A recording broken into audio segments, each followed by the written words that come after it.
I'm in a spot of trouble. Here come many tons of rubble occasioned by a southern avalanche, while stampeding from the east, a vicious wildebeest is about to take its horns into my haunch. You'll have noticed that I am, well, to put it mildly, calm in what some might term a desperate situation. But I'm entitled to be cool. I have the perfect tool to ward off animal and inundation.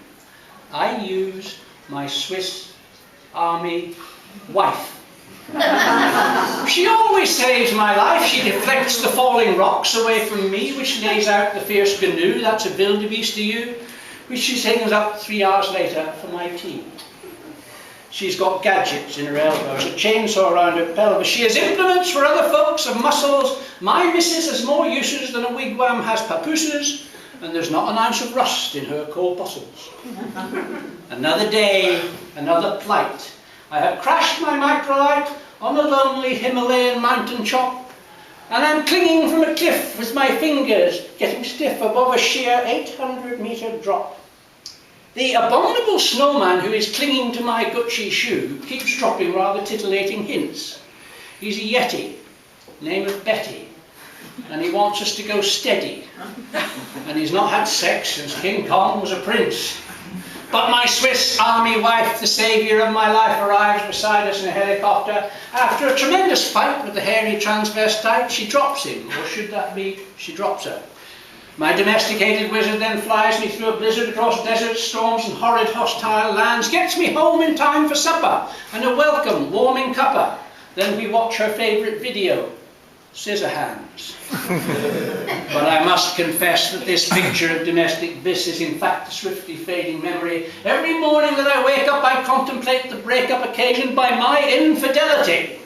I met a girl from Dudley. She was cushiony and cuddly. She didn't have sharp edges, blades or points, and she didn't have to find a passing metal grinder periodically to lubricate her joints. But then my Swiss Army wife became my trouble and strife when she caught my girl a pleasuring of me. All her spiky claws extended, razor sharp and open-ended, and she filleted my soft felicity. And then my spiky spouse pursued me round the house. I ducked and weaved and hid behind the piano, but the very same machete she employed to slay the Yeti is the reason that today I speak soprano. Thank you.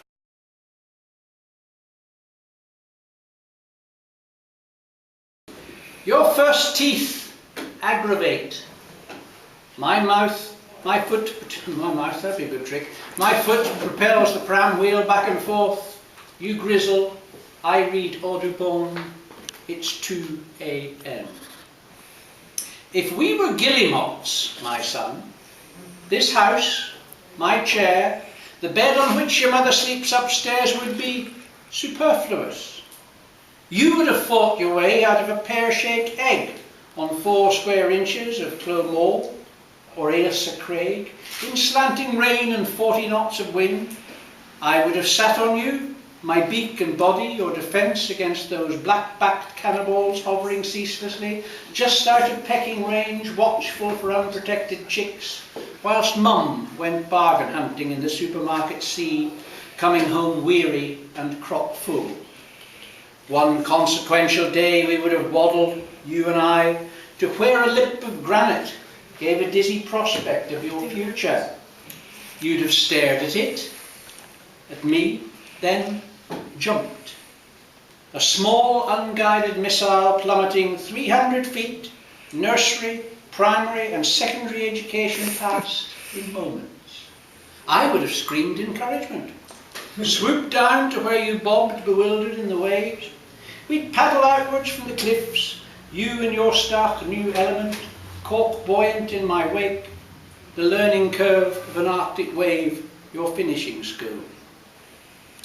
Tiredness and teething gel combined to pacify at length my fledgling boy. Book closed, lights dimmed, I wing my way to bed.